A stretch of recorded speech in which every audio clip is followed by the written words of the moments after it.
अब आपको महाना आमदन पर कितना टैक्स अदा करना पड़ेगा। अगर आमदन 50,000 रुपए महाना है तो आपको कोई भी इनकम टैक्स अदा नहीं करना पड़ेगा। अगर आमदन 50,000 और 1 लाख रुपए महाना के दरमियान है तो आपको महाना 4,000 रुपए टैक्स देना पड़ेंगे। इसके अलावा जी महाना 1.5 लाख रुपए आमदन की सूरत 10,000 रुपए महाना। इसके अलावा 2 लाख रुपए महाना कमाने वालों को 19,166 रुपए महाना टैक्स देना पड़ेगा। इसके अलावा जी 2 लाख रुपए महाना कमाने वालों को 19,166 रुपए महाना टैक्स अदा करना पड़ेगा। इसके अलावा जी ऐसे अफराद जिनकी महाना आमदन 2.5 लाख रुपए है, 31,666 रुपए अब आपको अदा करना पड़ेगा।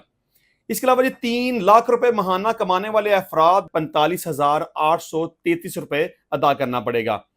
इसके अलावा जी 3.5 लाख रुपए कमाने वालों 61,250 रुपए महाना आमदन टैक्स अदा करना पड़ेगा।